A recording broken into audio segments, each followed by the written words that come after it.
혹시 일을 미루는 습관 때문에 스스로를 게으르거나 의지력이 부족하다고 탓하고 계신가요? 어쩌면 계획을 세우는 능력이 부족하거나 동기부여가 되지 않는다고 생각할지도 모릅니다. 하지만 만약 우리가 일을 시작조차 못하거나 끝마치지 못하는 이유가 시간 관리나 생산성의 문제가 아니라면 어떨까요? 당신의 일정표가 아닌 당신의 지나온 역사와 관련이 있다면요? 많은 사람들에게 일을 미루는 습관, 즉 지연 행동은 그 자체가 문제가 아닙니다. 그것은 바로 어린 시절에 깊이 새겨진 수치심이라는 보이지 않는 상처가 드러나는 하나의 증상일 뿐입니다.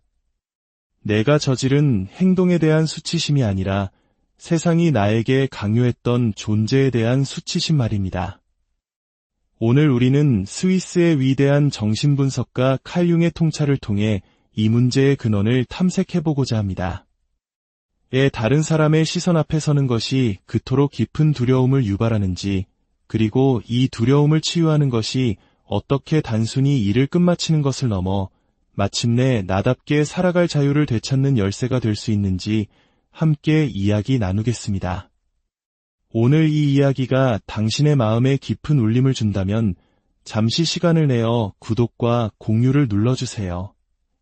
당신의 작은 움직임이 비슷한 아픔을 겪는 더 많은 이들에게 이 메시지를 전달하는 빛이 될 것입니다. 당신의 선한 영향력에 미리 감사드립니다. 제1장 수치심의 시작.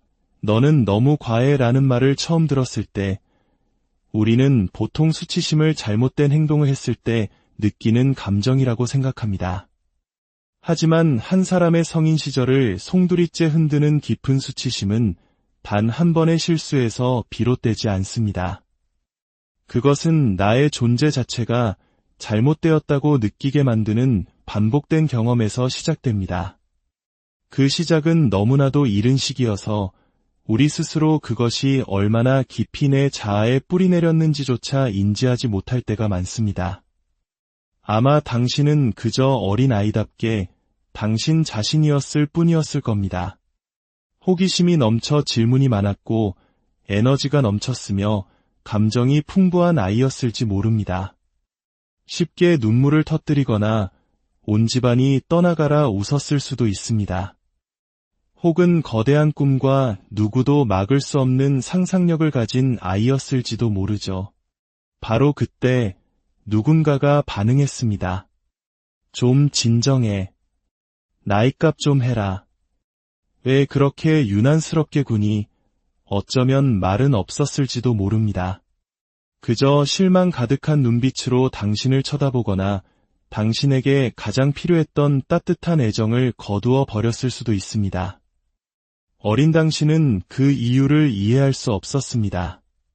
당신이 아는 것이라고는 나의 존재가 주변에 긴장감을 만든다는 사실뿐이었습니다. 나의 모습 그대로를 보여주고 내 목소리를 내는 것이 다른 사람을 불편하게 만들고 어린아이에게 불편함은 곧 위험과도 같이 느껴집니다. 칼 융은 우리가 어린 시절 억압했던 감정이나 본성은 결코 사라지지 않는다고 믿었습니다. 그것은 땅속으로 숨어들어 우리 내면의 그림자가 됩니다. 그리고 이 숨겨진 무의식의 그림자는 무대 뒤에서 보이지 않는 손처럼 우리의 행동에 계속해서 영향을 미칩니다. 그는 이렇게 말했습니다. 자기 자신을 있는 그대로 받아들이는 것은 모든 도덕적 문제의 핵심이며 삶 전체를 바라보는 관점의 축소판이다. 하지만 어린 시절부터 당신의 본성 자체가 문제라고 배워왔다면 어떻게 자기 자신을 받아들일 수 있을까요? 그래서 당신은 적응하기 시작했습니다. 더 받아들여질 만한 사람이 되기 위해 노력했죠. 행복하지 않을 때도 미소를 지었고 마음속에서 하고 싶은 말이 들끓어도 침묵을 지켰습니다. 스스로를 더 작게, 더 조심스럽게 다른 사람들의 입맛에 더 맞게 만들었습니다. 당신은 스스로를 편집하기 시작한 것입니다. 시간이 흐르면서 이 자기 편집은 너무나 자동적인 습관이 되어 스스로가 그러고 있다는 사실조차 인지하지 못하게 됩니다. 하지만 당신의 신경계는 모든 것을 기억하고 있습니다. 그 모든 순간을 점수 매기듯 차곡차곡 쌓아두고 있죠. 수치심은 요란하게 자신을 드러내지 않습니다. 때로는 조용한 망설임 속에서 자신의 생각을 말하기 전에 잠시 멈칫하는 그 순간에 나타납니다. 자신의 아이디어를 스스로 검열하여 순하게 만들고 행동하기를 주저하는 모습으로 나타납니다. 능력이 부족해서가 아니라 내면 깊숙한 곳에 묻어둔 어떤 부분이 여전히 거절당할 것을 두려워하기 때문입니다. 칼 융은 또 이렇게 말했습니다. 우리는 어떤 것을 있는 그대로 받아들이기 전까지는 아무것도 바꿀 수 없다. 비난은 해방을 가져다 주지 않는다. 그것은 억압할 뿐이다. 수많은 사람들이 자신이 무엇에 반응하고 있는지도 모른 채 단지 일을 미룬다는 이유로 스스로를 비난합니다. 수치심은 기억을 가지고 있습니다. 당신의 이성적인 성인의 마음은 이미 과거를 넘어섰을지 몰라도 당신의 감정적인 몸은 아직도 당신의 진짜 모습이 드러났다는 이유로 벌을 받았던 첫 순간을 생생하게 기억하고 있습니다. 그리고 이 기억은 희미해지지 않고 당신이 노력하고 표현하고 심지어 성공하는 방식까지도 새킬렌딜이여. 그러니 당신이 가장 간절히 원하는 것들, 예를 들어 창의적인 자유, 타인의 인정, 자기 신뢰와 같은 것들이 동시에 가장 위험하게 느껴지는 것은 어쩌면 당연한 일입니다. 왜냐하면 이 모든 것들은 당신이 세상에 드러나는 것을 요구하기 때문입니다. 그리고 그 드러남은 한때 당신에게 깊은 상처를 주었던 바로 그 행위였습니다. 제2장 지연 행동, 감정적 안전을 위한 보호막. 우리는 종종 이를 미루는 습관을 의지력의 결함으로 더 엄격한 훈련이나 좋은 습관, 철저한 계획으로 고쳐야 할 문제로 여깁니다. 하지만 그 표면 아래를 들여다보면 지연 행동은 노력의 실패가 아닙니다. 그것은 한때 감당할 수 없거나 안전하지 않다고 느꼈던 무언가로부터 당신을 보호하려는 신경계의 조용한 무의식적인 시도입니다. 당신이 피하고 있는 그 일은 단순히 해야 할 일이 아닙니다. 그것은 의미를, 감정적인 무게를, 그리고 개인적인 위험을 담고 있습니다. 많은 사람들에게 그 위험은 일 자체에 대한 것이 아니라 그 일이 상징하는 것에 대한 두려움입니다. 당신은 글쓰기를 미루고 있을지 모릅니다. 글쓰기가 어려워서가 아니라 당신의 진짜 생각을 표현하는 것이 여전히 스스로를 취약하게 만든다고 느끼기 때문입니다. 당신은 프로젝트 완성을 미루고 있을지 모릅니다. 게을러서가 아니라 그것을 완성하는 순간 누군가가 마침내 그것을 보고 평가할 것이기 때문입니다. 당신은 새로운 도전을 피하고 있을지 모릅니다. 의욕이 없어서가 아니라 당신이 하는 모든 것이 결코 충분히 좋지 않을 것이라는 오래된 믿음을 여전히 간직하고 있기 때문입니다. 칼 융은 말했습니다. 당신이 저항하는 것은 사라지지 않을 뿐만 아니라 그 크기가 더욱 커질 것이다. 지연 행동은 종종 그 조용한 저항입니다. 노력을 향한 저항이 아니라 노출에 대한 저항, 즉 다른 사람에게 보여지고 평가받고 심지어 칭찬받는 것에 묶여있는 감정적 위험에 대한 저항입니다. 왜냐하면 어린 시절부터 관심받을 자격이 없다고 느끼며 자란 사람에게는 칭찬 역시 비판만큼이나 위험하게 느껴질 수 있기 때문입니다. 많은 사람들에게 실패에 대한 두려움은 실제합니다. 하지만 그만큼 때로는 그보다 더 실제하는 것이 바로 성공에 대한 두려움입니다. 성공은 가시성을 가져옵니다. 가시성은 관심을 불러일으킵니다. 그리고 관심은 특히나 비판적인 시선 속에서 자랐거나 오해받는다고 느꼈던 사람에게는 이협적으로 느껴질 수 있습니다. 그래서 우리의 마음은 스스로를 보호하는 패턴을 학습합니다. 미루자. 하지 않으면 다음에 올 일을 마주하지 않아도 돼. 시도하지 않으면 실패할 수도 없어. 결코 완성하지 않으면 결코 평가받지 않을 거야. 이것은 논리적이지는 않지만 깊은 차원에서 자신을 보호하려는 감정적 안전장치입니다. 그리고 당신이 이런 자신을 더 비난할수록 앞으로 나아가는 것은 더욱 불안하고 위험하게 느껴질 뿐입니다.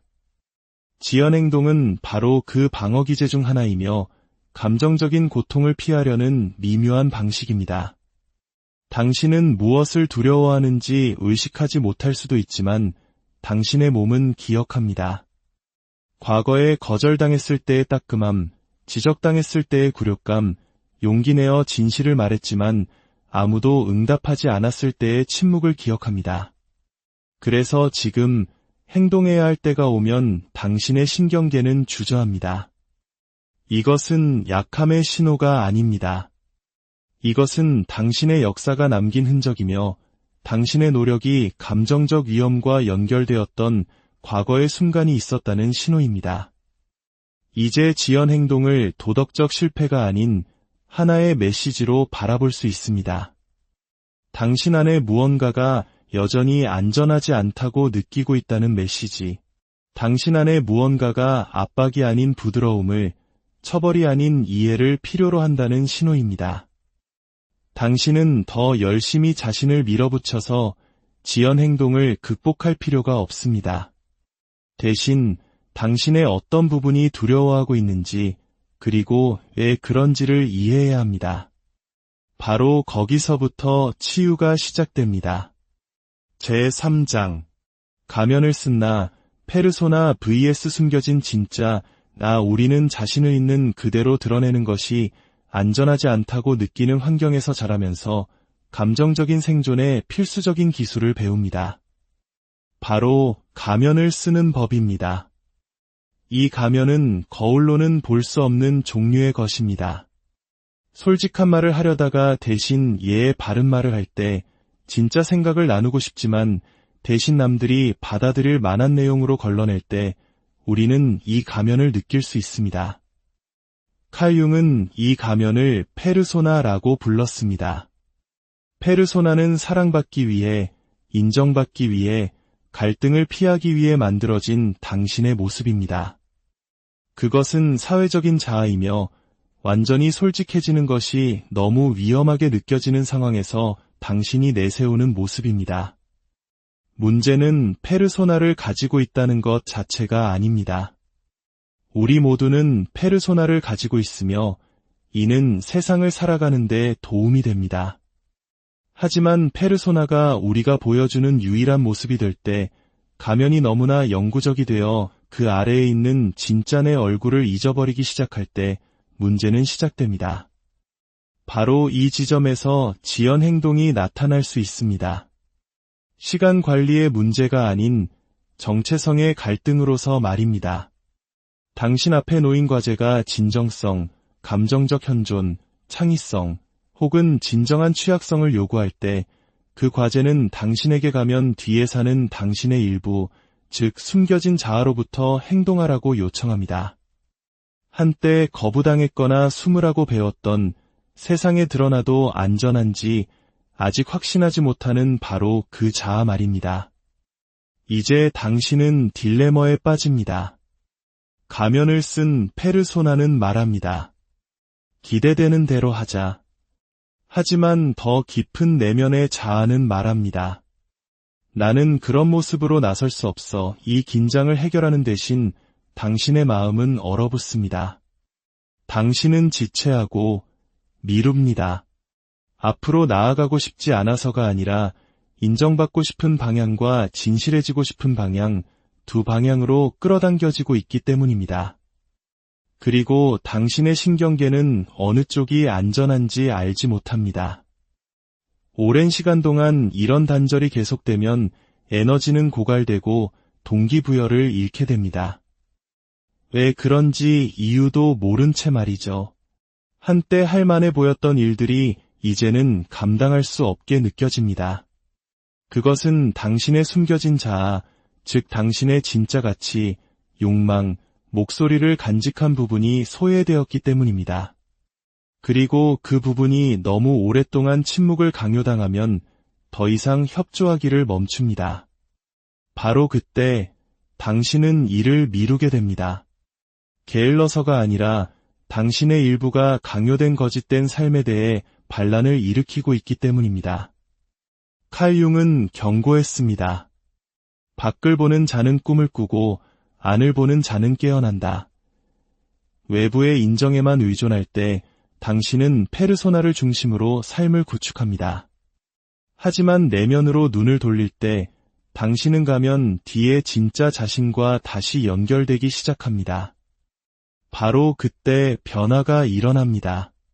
당신은 어떻게 하면 더 생산적일 수 있을까? 라고 묻는 것을 멈추고 이것이 정말 나인가? 라고 묻기 시작합니다. 다음의 일을 미루게 될 때 스스로에게 이렇게 물어보세요. 나는 지금 누가 되려고 노력하고 있는가? 그리고 그 모습은 내가 선택한 것인가? 아니면 생존하기 위해 만들어낸 것인가? 제4장. 주목받는 것을 두려워했던 내면 아이 다시 키우기 당신의 어린 시절 어느 순간, 어쩌면 여러 순간에 남들 앞에 나서는 것은 단순한 불편함이나 수줍음을 넘어 실제적인 감정적 위험으로 느껴졌을 것입니다. 너무 큰 소리로 말했거나 너무 많은 질문을 했거나 너무 큰 기쁨을 표현했다는 이유로 누군가 당신을 부끄럽게 만들고 비웃고 조용히 하라고 윽박질렀을지 모릅니다. 그 순간 당신의 신경계 깊숙한 곳에 하나의 메시지가 심어졌습니다. 내가 눈에 띄면 상처받을 것이다. 이제 당신이 다시 돌봐야 할 아이가 바로 그 아이입니다. 내면 아이 다시 키우기는 과거가 없었던 척하는 것이 아닙니다. 그것은 당신 내면의 그 어린 시절의 자신을 만나 그 아이가 결코 받지 못했던 안전함과 따뜻함을 지금의 당신이 주는 것입니다. 칼 융은 가장 무서운 것은 자기 자신을 완전히 받아들이는 것이다. 라고 썼습니다. 그리고 당신 안에 이 아이에게 필요한 것이 바로 그것입니다. 조용하고 통제되고 세련된 당신의 모습뿐만 아니라 한때 당신을 곤경에 빠뜨렸던 엉망이고 감정적이고 표현력이 풍부한 부분들까지도 온전히 꾸준히 받아들여주는 것 말입니다. 지연 행동이 나타날 때 그것은 종종 이 숨겨진 아이가 브레이크를 밟고 있는 것입니다. 고집이 세서가 아니라 스포트라이트 속으로 한 걸음이라도 더 나아가면 나쁜 일이 일어날 것이라고 여전히 믿고 있기 때문입니다. 그 아이에게는 노출이 곧 고통이고 성공은 불안하며 관심은 두려움을 유발합니다. 내면 아이 다시 키우기는 그 목소리를 교정하려 하지 않고 보살핌으로 응답하는 것을 의미합니다. 두려움 옆에 조용히 앉아 이렇게 말해주는 것입니다. 내가 왜 무서워하는지 알아. 너무 밝고 너무 목소리가 크고 너무 눈에 띄는 것이 사람들을 불편하게 만든다고 배웠지. 하지만 이제 괜찮아. 이제는 안전해. 사랑받기 위해 사라질 필요는 없어. 당신은 자신을 꾸짖어서 자신감을 얻게 하는 것이 아닙니다. 온전히 존재하는 것을 결코 허락받지 못했던 당신의 일부를 부드럽게 달래주는 것입니다. 그리고 이 작업은 단 한 번으로 끝나지 않습니다. 매일, 매시간, 특히 당신이 새로운 기회나 도전, 중요한 프로젝트에 발을 들여놓으려 할 때마다 필요합니다. 저항감을 느끼고 남들에게 보여지는 것에 대한 오래된 공포를 느낄 것입니다. 하지만 이제는 그것을 억지로 이겨내거나 아예 포기하는 대신 잠시 멈추고 숨을 고르고 자신에게 다르게 말해줄 수 있습니다. 그래, 이거 무서운 거 맞아. 하지만 내가 여기 있잖아. 내가 널 지켜줄게. 우리는 더 이상 숨을 필요 없어. 시간이 지나면서 이 작은 승리들은 당신의 신경계를 다시 연결하기 시작합니다. 당신은 과거의 수치심과 현재의 선택을 분리하기 시작합니다. 두려움이 멈춤을 의미하는 것이 아니라 조심해서 나아가라는 신호임을 깨닫기 시작합니다. 당신은 내면으로부터 구축된 새로운 종류의 안전지대를 만들어냅니다. 칼 융은 우리에게 일생의 특권은 진정한 자기 자신이 되는 것이다 라고 상기시켰습니다. 내면 아이를 다시 키우는 것은 바로 그 특권을 되찾는 방법입니다. 스스로에게 온전히 존재하고 자유롭게 표현하고 미안해하지 않고 창조할 수 있는 허락을 주는 것입니다. 그렇게 할수록 당신은 점점 덜 미루게 됩니다. 억지로 자신을 훈련시켜서가 아니라 스스로를 안전하게 만들어 주었기 때문입니다. 제5장 안전하게 드러낼 수 있는 삶을 향하여 이것은 단순히 마음가짐의 문제가 아닙니다. 당신의 안과 밖에 있는 그대로의 당신이 나타나도 괜찮은 세상을 만드는 것에 관한 이야기입니다. 완벽함보다 과정을 지지하는 환경에서 일하고 어떤 프로젝트가 진정으로 당신의 목소리를 반영하는지 스스로에게 솔직해지는 것을 의미할 수 있습니다. 칼 융이 말한 개성화는 당신이 배워온 모습이 아닌 당신의 진정한 모습이 되어가는 여정입니다. 당신이 하고 있는 일이 당신 존재의 진실과 일치할 때 놀랍게도 많은 지연 행동이 사라집니다. 당신은 더 이상 과제를 향해 스스로를 끌고 가는 것이 아니라 그것과 함께 움직입니다. 더 이상 연기하는 것이 아니라 표현합니다. 목표는 지연 행동을 완전히 없애버리는 것이 아닙니다. 그것을 이해하고 그것에 귀 기울이고 안전함을 느끼기 위해 숨어야만 했던 과거의 당신으로부터 성장하는 것입니다. 진실은 당신이 두려움이 없을 필요는 없다는 것입니다. 완전히 치유될 필요도 없습니다. 그저 기꺼이 나아가려는 마음만 있으면 됩니다. 지연 행동은 당신이 준비되었다고 느낄 때까지 기다리는 것을 멈추고 두려움에도 불구하고 움직이기 시작할 때 그 힘을 잃습니다. 두려워하면서도 행동할 수 있습니다. 불확실함을 느끼면서도 창조할 수 있습니다. 불완전하면서도 세상에 보여질 가치가 있습니다. 당신이 게으름이라고 생각했던 것은 종종 수치심 아래 묻혀있던 꿈입니다. 말하고 싶지만 아무도 들어주지 않을까 두려워하는 목소리입니다. 그 목소리에게 기회를 주세요. 세상에 들리게 하세요. 서툴러도 괜찮고 진짜 모습 그대로여도 괜찮습니다. 당신은 뒤처지고 있는 것이 아닙니다. 당신은 치유되고 있는 중입니다. 그리고 당신이 내딛는 모든 발걸음은 아주 작은 발걸음일지라도 보여지는 것에 대한 두려움이 더 이상 당신을 통제하지 않는다는 것을 스스로에게 상기시켜줍니다. 이제 당신이 당신 삶의 주인입니다. 오늘 이야기가 당신의 여정에 작은 위로와 빛이 되었기를 바랍니다. 이 이야기가 더 많은 사람들에게 닿을 수 있도록 이 채널을 통해 계속해서 의미 있는 여정을 함께하고 싶으시다면 구독과 공유로 마음을 표현해주세요. 당신의 오늘이 그리고 앞으로의 모든 날들이 당신 자신으로 가득 차기를 진심으로 응원합니다. 혹시 일을 미루는 습관 때문에 스스로를 게으르거나 의지력이 부족하다고 탓하고 계신가요? 어쩌면 계획을 세우는 능력이 부족하거나 동기부여가 되지 않는다고 생각할지도 모릅니다. 하지만 만약 우리가 일을 시작조차 못하거나 끝마치지 못하는 이유가 시간 관리나 생산성의 문제가 아니라면 어떨까요? 당신의 일정표가 아닌 당신의 지나온 역사와 관련이 있다면요? 많은 사람들에게 일을 미루는 습관, 즉 지연 행동은 그 자체가 문제가 아닙니다. 그것은 바로 어린 시절에 깊이 새겨진 수치심이라는 보이지 않는 상처가 드러나는 하나의 증상일 뿐입니다. 내가 저지른 행동에 대한 수치심이 아니라 세상이 나에게 강요했던 존재에 대한 수치심 말입니다. 오늘 우리는 스위스의 위대한 정신분석가 칼 융의 통찰을 통해 이 문제의 근원을 탐색해보고자 합니다.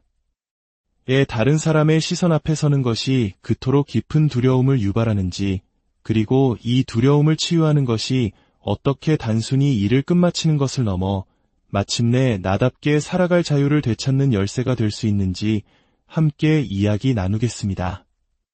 오늘 이 이야기가 당신의 마음에 깊은 울림을 준다면 잠시 시간을 내어 구독과 공유를 눌러주세요.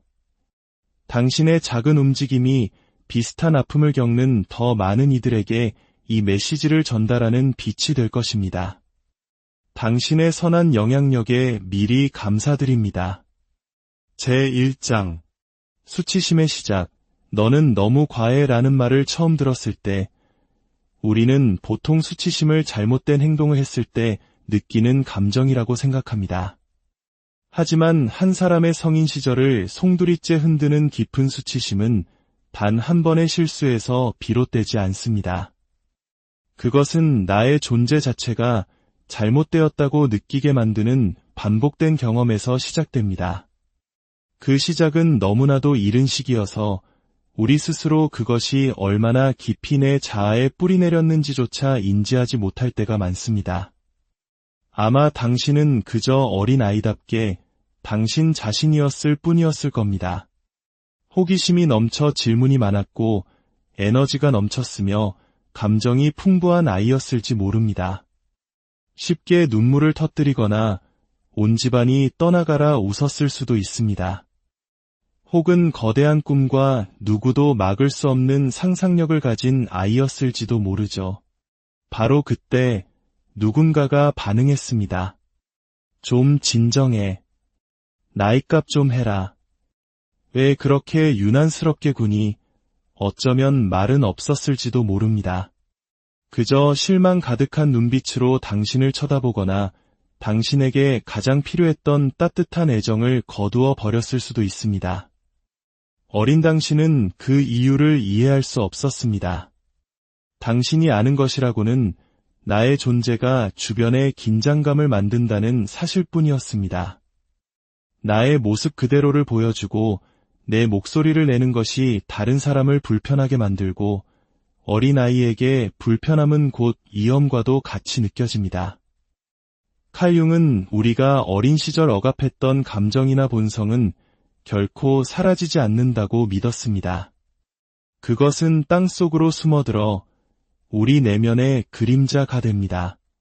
그리고 이 숨겨진 무의식의 그림자는 무대 뒤에서 보이지 않는 손처럼 우리의 행동에 계속해서 영향을 미칩니다. 그는 이렇게 말했습니다. 자기 자신을 있는 그대로 받아들이는 것은 모든 도덕적 문제의 핵심이며 삶 전체를 바라보는 관점의 축소판이다. 하지만 어린 시절부터 당신의 본성 자체가 문제라고 배워왔다면 어떻게 자기 자신을 받아들일 수 있을까요? 그래서 당신은 적응하기 시작했습니다. 더 받아들여질 만한 사람이 되기 위해 노력했죠. 행복하지 않을 때도 미소를 지었고 마음속에서 하고 싶은 말이 들끓어도 침묵을 지켰습니다. 스스로를 더 작게, 더 조심스럽게 다른 사람들의 입맛에 더 맞게 만들었습니다. 당신은 스스로를 편집하기 시작한 것입니다. 시간이 흐르면서 이 자기 편집은 너무나 자동적인 습관이 되어 스스로가 그러고 있다는 사실조차 인지하지 못하게 됩니다. 하지만 당신의 신경계는 모든 것을 기억하고 있습니다. 그 모든 순간을 점수 매기듯 차곡차곡 쌓아두고 있죠. 수치심은 요란하게 자신을 드러내지 않습니다. 때로는 조용한 망설임 속에서 자신의 생각을 말하기 전에 잠시 멈칫하는 그 순간에 나타납니다. 자신의 아이디어를 스스로 검열하여 순하게 만들고 행동하기를 주저하는 모습으로 나타납니다. 능력이 부족해서가 아니라 내면 깊숙한 곳에 묻어둔 어떤 부분이 여전히 거절당할 것을 두려워하기 때문입니다. 칼 융은 또 이렇게 말했습니다. 우리는 어떤 것을 있는 그대로 받아들이기 전까지는 아무것도 바꿀 수 없다. 비난은 해방을 가져다 주지 않는다. 그것은 억압할 뿐이다. 수많은 사람들이 자신이 무엇에 반응하고 있는지도 모른 채 단지 이를 미룬다는 이유로 스스로를 비난합니다. 수치심은 기억을 가지고 있습니다. 당신의 이성적인 성인의 마음은 이미 과거를 넘어섰을지 몰라도 당신의 감정적인 몸은 아직도 당신의 진짜 모습이 드러났다는 이유로 벌을 받았던 첫 순간을 생생하게 기억하고 있습니다. 그리고 이 기억은 희미해지지 않고 당신이 노력하고 표현하고 심지어 성공하는 방식까지도 새킬렌딜이여. 그러니 당신이 가장 간절히 원하는 것들, 예를 들어 창의적인 자유, 타인의 인정, 자기 신뢰와 같은 것들이 동시에 가장 위험하게 느껴지는 것은 어쩌면 당연한 일입니다. 왜냐하면 이 모든 것들은 당신이 세상에 드러나는 것을 요구하기 때문입니다. 그리고 그 드러남은 한때 당신에게 깊은 상처를 주었던 바로 그 행위였습니다. 제2장 지연 행동, 감정적 안전을 위한 보호막. 우리는 종종 이를 미루는 습관을 의지력의 결함으로 더 엄격한 훈련이나 좋은 습관, 철저한 계획으로 고쳐야 할 문제로 여깁니다. 하지만 그 표면 아래를 들여다보면 지연 행동은 노력의 실패가 아닙니다.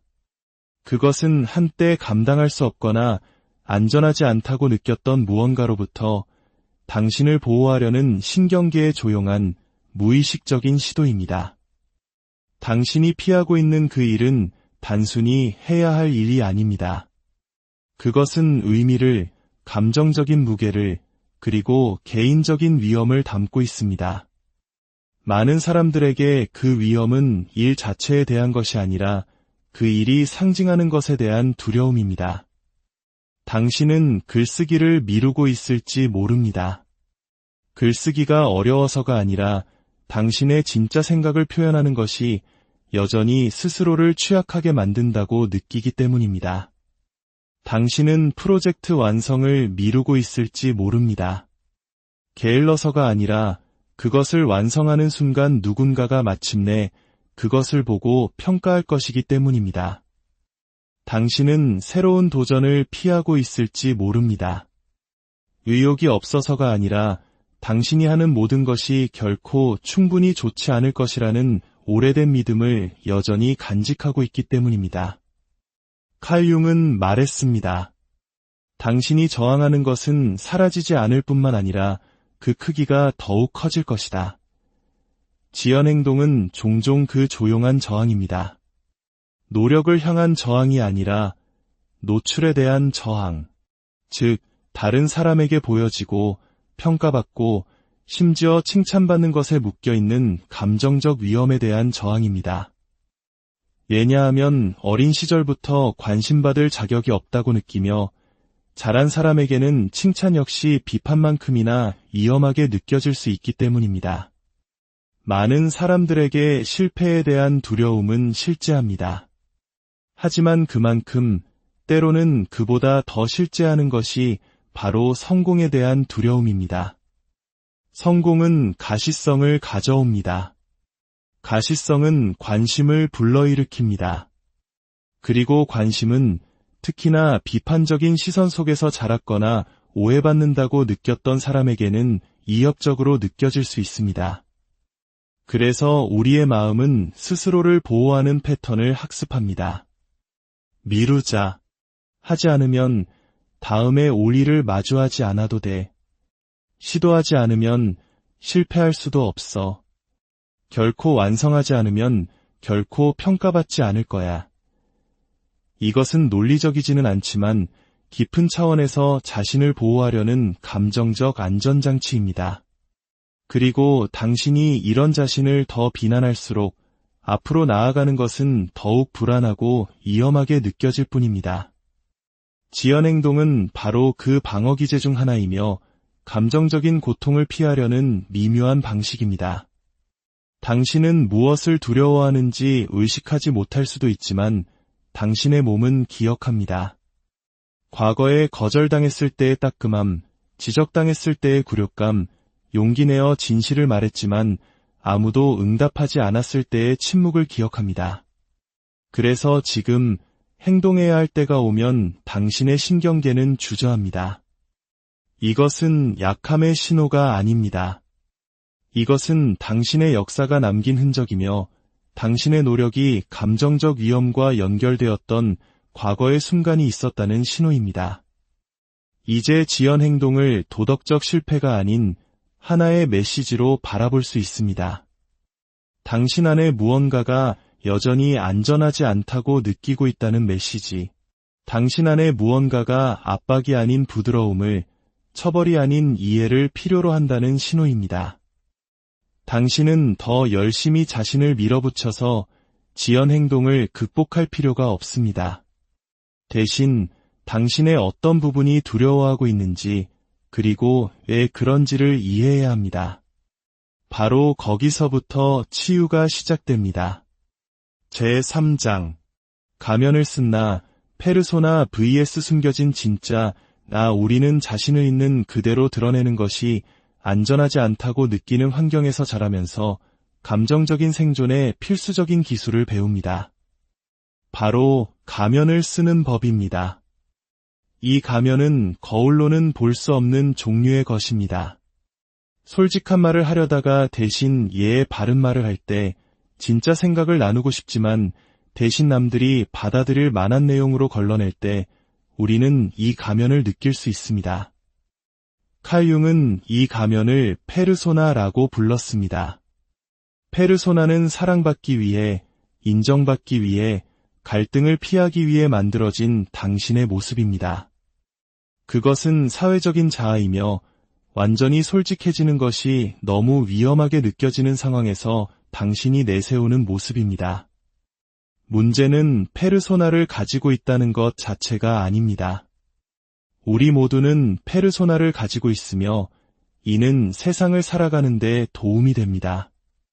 하지만 페르소나가 우리가 보여주는 유일한 모습이 될 때 가면이 너무나 영구적이 되어 그 아래에 있는 진짜 내 얼굴을 잊어버리기 시작할 때 문제는 시작됩니다.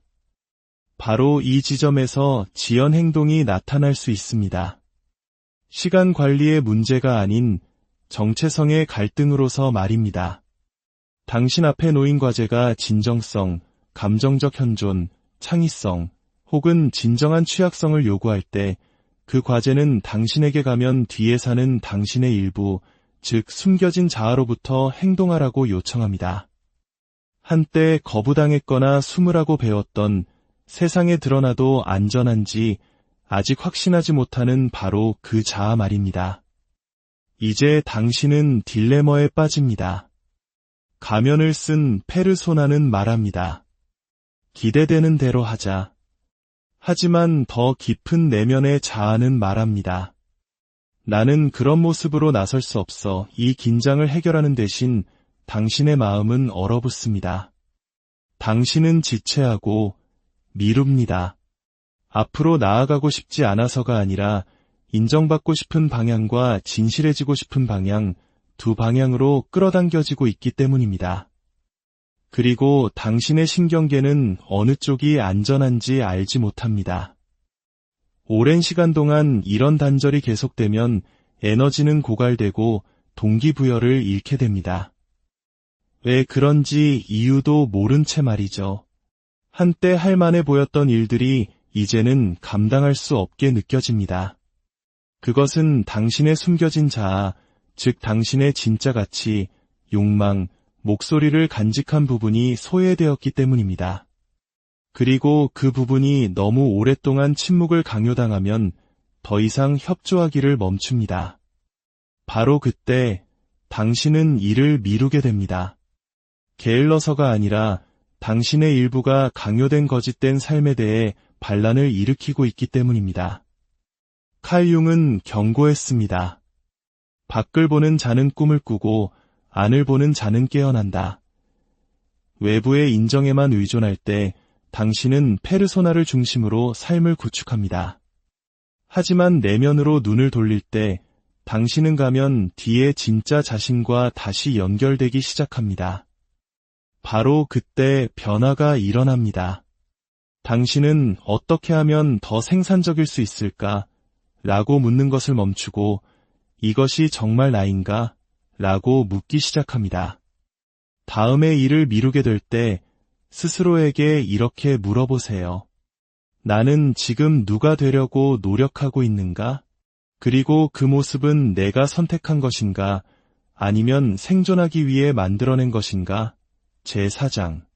주목받는 것을 두려워했던 내면 아이 다시 키우기 당신의 어린 시절 어느 순간, 어쩌면 여러 순간에 남들 앞에 나서는 것은 단순한 불편함이나 수줍음을 넘어 실제적인 감정적 위험으로 느껴졌을 것입니다.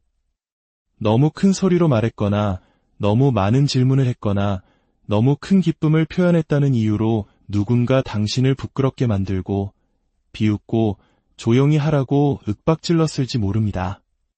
그 순간 당신의 신경계 깊숙한 곳에 하나의 메시지가 심어졌습니다. 내가 눈에 띄면 상처받을 것이다. 이제 당신이 다시 돌봐야 할 아이가 바로 그 아이입니다. 내면 아이 다시 키우기는 과거가 없었던 척하는 것이 아닙니다. 그것은 당신 내면의 그 어린 시절의 자신을 만나 그 아이가 결코 받지 못했던 안전함과 따뜻함을 지금의 당신이 주는 것입니다. 칼 융은 가장 무서운 것은 자기 자신을 완전히 받아들이는 것이다 라고 썼습니다. 그리고 당신 안에 이 아이에게 필요한 것이 바로 그것입니다. 조용하고 통제되고 세련된 당신의 모습뿐만 아니라 한때 당신을 곤경에 빠뜨렸던 엉망이고 감정적이고 표현력이 풍부한 부분들까지도 온전히 꾸준히 받아들여주는 것 말입니다. 지연 행동이 나타날 때 그것은 종종 이 숨겨진 아이가 브레이크를 밟고 있는 것입니다. 고집이 세서가 아니라 스포트라이트 속으로 한 걸음이라도 더 나아가면 나쁜 일이 일어날 것이라고 여전히 믿고 있기 때문입니다. 그 아이에게는 노출이 곧 고통이고 성공은 불안하며 관심은 두려움을 유발합니다. 내면 아이 다시 키우기는 그 목소리를 교정하려 하지 않고 보살핌으로 응답하는 것을 의미합니다. 두려움 옆에 조용히 앉아 이렇게 말해주는 것입니다. 내가 왜 무서워하는지 알아. 너무 밝고 너무 목소리가 크고 너무 눈에 띄는 것이 사람들을 불편하게 만든다고 배웠지. 하지만 이제 괜찮아. 이제는 안전해. 사랑받기 위해 사라질 필요는 없어. 당신은 자신을 꾸짖어서 자신감을 얻게 하는 것이 아닙니다. 온전히 존재하는 것을 결코 허락받지 못했던 당신의 일부를 부드럽게 달래주는 것입니다. 그리고 이 작업은 단 한 번으로 끝나지 않습니다. 매일, 매시간, 특히 당신이 새로운 기회나 도전, 중요한 프로젝트에 발을 들여놓으려 할 때마다 필요합니다. 저항감을 느끼고 남들에게 보여지는 것에 대한 오래된 공포를 느낄 것입니다. 하지만 이제는 그것을 억지로 이겨내거나 아예 포기하는 대신 잠시 멈추고 숨을 고르고 자신에게 다르게 말해줄 수 있습니다. 그래, 이거 무서운 거 맞아. 하지만 내가 여기 있잖아. 내가 널 지켜줄게. 우리는 더 이상 숨을 필요 없어. 시간이 지나면서 이 작은 승리들은 당신의 신경계를 다시 연결하기 시작합니다. 당신은 과거의 수치심과 현재의 선택을 분리하기 시작합니다. 두려움이 멈춤을 의미하는 것이 아니라 조심해서 나아가라는 신호임을 깨닫기 시작합니다. 당신은 내면으로부터 구축된 새로운 종류의 안전지대를 만들어냅니다. 칼 융은 우리에게 일생의 특권은 진정한 자기 자신이 되는 것이다 라고 상기시켰습니다. 내면 아이를 다시 키우는 것은 바로 그 특권을 되찾는 방법입니다. 스스로에게 온전히 존재하고 자유롭게 표현하고 미안해하지 않고 창조할 수 있는 허락을 주는 것입니다. 그렇게 할수록 당신은 점점 덜 미루게 됩니다. 억지로 자신을 훈련시켜서가 아니라 스스로를 안전하게 만들어 주었기 때문입니다. 제5장. 안전하게 드러낼 수 있는 삶을 향하여. 이것은 단순히 마음가짐의 문제가 아닙니다. 당신의 안과 밖에 있는 그대로의 당신이 나타나도 괜찮은 세상을 만드는 것에 관한 이야기입니다. 완벽함보다 과정을 지지하는 환경에서 일하고 어떤 프로젝트가 진정으로 당신의 목소리를 반영하는지 스스로에게 솔직해지는 것을 의미할 수 있습니다. 칼 융이 말한 개성화는 당신이 배워온 모습이 아닌 당신의 진정한 모습이 되어가는 여정입니다. 당신이 하고 있는 일이 당신 존재의 진실과 일치할 때 놀랍게도 많은 지연 행동이 사라집니다. 당신은 더 이상 과제를 향해 스스로를 끌고 가는 것이 아니라 그것과 함께 움직입니다. 더 이상 연기하는 것이 아니라 표현합니다. 목표는 지연 행동을 완전히 없애버리는 것이 아닙니다. 그것을 이해하고 그것에 귀 기울이고 안전함을 느끼기 위해 숨어야만 했던 과거의 당신으로부터 성장하는 것입니다. 진실은 당신이 두려움이 없을 필요는 없다는 것입니다. 완전히 치유될 필요도 없습니다. 그저 기꺼이 나아가려는 마음만 있으면 됩니다. 지연 행동은 당신이 준비되었다고 느낄 때까지 기다리는 것을 멈추고 두려움에도 불구하고 움직이기 시작할 때 그 힘을 잃습니다. 두려워하면서도 행동할 수 있습니다. 불확실함을 느끼면서도 창조할 수 있습니다. 불완전하면서도 세상에 보여질 가치가 있습니다. 당신이 게으름이라고 생각했던 것은 종종 수치심 아래 묻혀있던 꿈입니다. 말하고 싶지만 아무도 들어주지 않을까 두려워하는 목소리입니다. 그 목소리에게 기회를 주세요. 세상에 들리게 하세요. 서툴러도 괜찮고 진짜 모습 그대로여도 괜찮습니다. 당신은 뒤처지고 있는 것이 아닙니다. 당신은 치유되고 있는 중입니다. 그리고 당신이 내딛는 모든 발걸음은 아주 작은 발걸음일지라도 보여지는 것에 대한 두려움이 더 이상 당신을 통제하지 않는다는 것을 스스로에게 상기시켜줍니다. 이제 당신이 당신 삶의 주인입니다. 오늘 이야기가 당신의 여정에 작은 위로와 빛이 되었기를 바랍니다. 이 이야기가 더 많은 사람들에게 닿을 수 있도록 이 채널을 통해 계속해서 의미 있는 여정을 함께하고 싶으시다면 구독과 공유로 마음을 표현해주세요. 당신의 오늘이 그리고 앞으로의 모든 날들이 당신 자신으로 가득 차기를 진심으로 응원합니다. 혹시 일을 미루는 습관 때문에 스스로를 게으르거나 의지력이 부족하다고 탓하고 계신가요? 어쩌면 계획을 세우는 능력이 부족하거나 동기부여가 되지 않는다고 생각할지도 모릅니다. 하지만 만약 우리가 일을 시작조차 못하거나 끝마치지 못하는 이유가 시간 관리나 생산성의 문제가 아니라면 어떨까요? 당신의 일정표가 아닌 당신의 지나온 역사와 관련이 있다면요? 많은 사람들에게 일을 미루는 습관, 즉 지연 행동은 그 자체가 문제가 아닙니다. 그것은 바로 어린 시절에 깊이 새겨진 수치심이라는 보이지 않는 상처가 드러나는 하나의 증상일 뿐입니다. 내가 저지른 행동에 대한 수치심이 아니라 세상이 나에게 강요했던 존재에 대한 수치심 말입니다. 오늘 우리는 스위스의 위대한 정신분석가 칼 융의 통찰을 통해 이 문제의 근원을 탐색해보고자 합니다. 다른 사람의 시선 앞에 서는 것이 그토록 깊은 두려움을 유발하는지, 그리고 이 두려움을 치유하는 것이 어떻게 단순히 일을 끝마치는 것을 넘어 마침내 나답게 살아갈 자유를 되찾는 열쇠가 될 수 있는지 함께 이야기 나누겠습니다. 오늘 이 이야기가 당신의 마음에 깊은 울림을 준다면 잠시 시간을 내어 구독과 공유를 눌러주세요. 당신의 작은 움직임이 비슷한 아픔을 겪는 더 많은 이들에게 이 메시지를 전달하는 빛이 될 것입니다.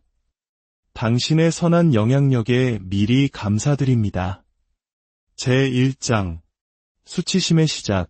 너는 너무 과해라는 말을 처음 들었을 때 우리는 보통 수치심을 잘못된 행동을 했을 때 느끼는 감정이라고 생각합니다. 하지만 한 사람의 성인 시절을 송두리째 흔드는 깊은 수치심은 단 한 번의 실수에서 비롯되지 않습니다. 그것은 나의 존재 자체가 잘못되었다고 느끼게 만드는 반복된 경험에서 시작됩니다. 그 시작은 너무나도 이른 시기여서 우리 스스로 그것이 얼마나 깊이 내 자아에 뿌리내렸는지조차 인지하지 못할 때가 많습니다. 아마 당신은 그저 어린 아이답게 당신 자신이었을 뿐이었을 겁니다. 호기심이 넘쳐 질문이 많았고 에너지가 넘쳤으며 감정이 풍부한 아이였을지 모릅니다. 쉽게 눈물을 터뜨리거나 온 집안이 떠나가라 웃었을 수도 있습니다.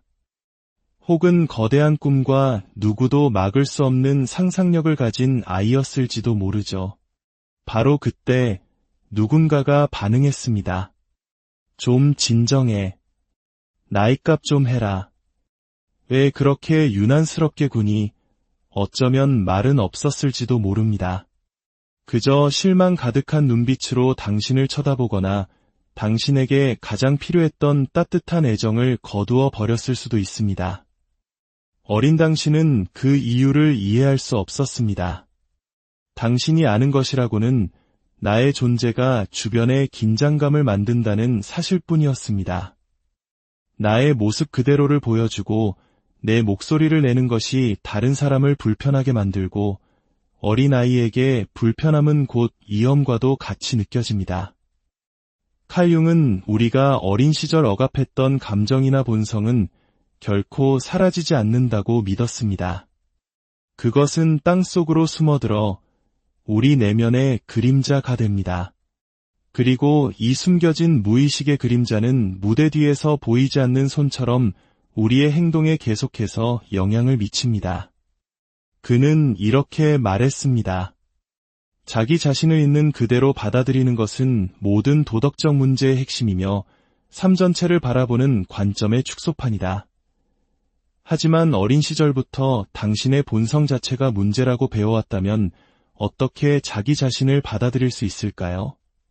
그래서 당신은 적응하기 시작했습니다. 더 받아들여질 만한 사람이 되기 위해 노력했죠. 행복하지 않을 때도 미소를 지었고 마음속에서 하고 싶은 말이 들끓어도 침묵을 지켰습니다. 스스로를 더 작게, 더 조심스럽게 다른 사람들의 입맛에 더 맞게 만들었습니다. 당신은 스스로를 편집하기 시작한 것입니다. 시간이 흐르면서 이 자기 편집은 너무나 자동적인 습관이 되어 스스로가 그러고 있다는 사실조차 인지하지 못하게 됩니다. 하지만 당신의 신경계는 모든 것을 기억하고 있습니다. 그 모든 순간을 점수 매기듯 차곡차곡 쌓아두고 있죠. 수치심은 요란하게 자신을 드러내지 않습니다.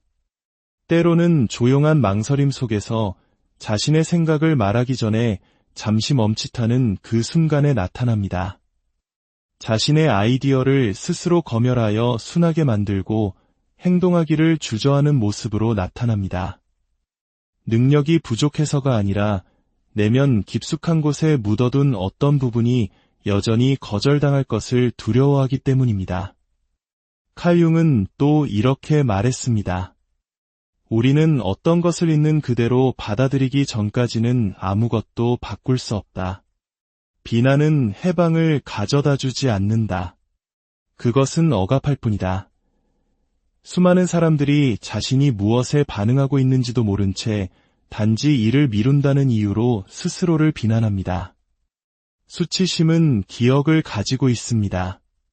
당신의 이성적인 성인의 마음은 이미 과거를 넘어섰을지 몰라도 당신의 감정적인 몸은 아직도 당신의 진짜 모습이 드러났다는 이유로 벌을 받았던 첫 순간을 생생하게 기억하고 있습니다. 그리고 이 기억은 희미해지지 않고 당신이 노력하고 표현하고 심지어 성공하는 방식까지도 새킬렌딜이여. 그러니 당신이 가장 간절히 원하는 것들, 예를 들어 창의적인 자유, 타인의 인정, 자기 신뢰와 같은 것들이 동시에 가장 위험하게 느껴지는 것은 어쩌면 당연한 일입니다. 왜냐하면 이 모든 것들은 당신이 세상에 드러나는 것을 요구하기 때문입니다. 그리고 그 드러남은 한때 당신에게 깊은 상처를 주었던 바로 그 행위였습니다. 제2장 지연 행동, 감정적 안전을 위한 보호막. 우리는 종종 이를 미루는 습관을 의지력의 결함으로 더 엄격한 훈련이나 좋은 습관, 철저한 계획으로 고쳐야 할 문제로 여깁니다.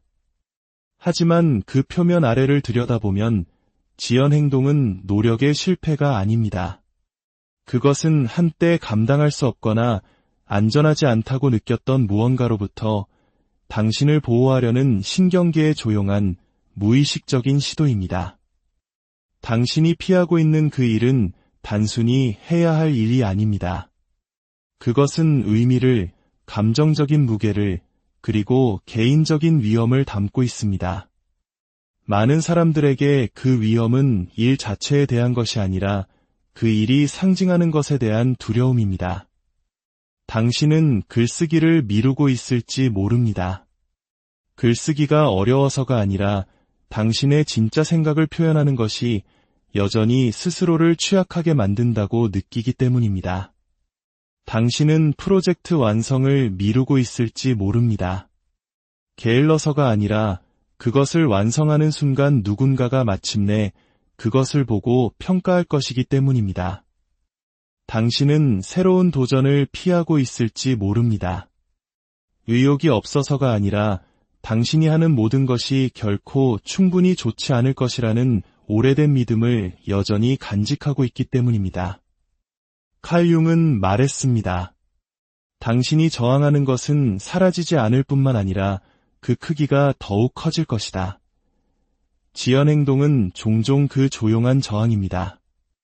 노력을 향한 저항이 아니라 노출에 대한 저항, 즉 다른 사람에게 보여지고 평가받고 심지어 칭찬받는 것에 묶여있는 감정적 위험에 대한 저항입니다. 왜냐하면 어린 시절부터 관심받을 자격이 없다고 느끼며 자란 사람에게는 칭찬 역시 비판만큼이나 위험하게 느껴질 수 있기 때문입니다. 많은 사람들에게 실패에 대한 두려움은 실제합니다. 하지만 그만큼 때로는 그보다 더 실제하는 것이 바로 성공에 대한 두려움입니다. 성공은 가시성을 가져옵니다. 가시성은 관심을 불러일으킵니다. 그리고 관심은 특히나 비판적인 시선 속에서 자랐거나 오해받는다고 느꼈던 사람에게는 이협적으로 느껴질 수 있습니다. 그래서 우리의 마음은 스스로를 보호하는 패턴을 학습합니다. 미루자.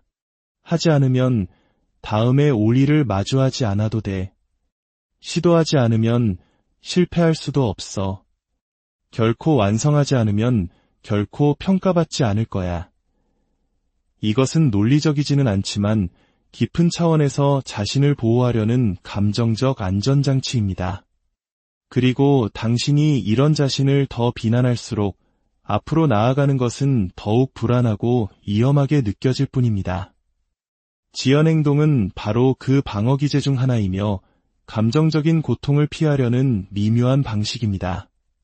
당신은 무엇을 두려워하는지 의식하지 못할 수도 있지만 당신의 몸은 기억합니다. 과거에 거절당했을 때의 따끔함, 지적당했을 때의 굴욕감, 용기 내어 진실을 말했지만 아무도 응답하지 않았을 때의 침묵을 기억합니다. 그래서 지금 행동해야 할 때가 오면 당신의 신경계는 주저합니다. 이것은 약함의 신호가 아닙니다. 이것은 당신의 역사가 남긴 흔적이며 당신의 노력이 감정적 위험과 연결되었던 과거의 순간이 있었다는 신호입니다. 이제 지연 행동을 도덕적 실패가 아닌 하나의 메시지로 바라볼 수 있습니다. 당신 안에 무언가가 여전히 안전하지 않다고 느끼고 있다는 메시지.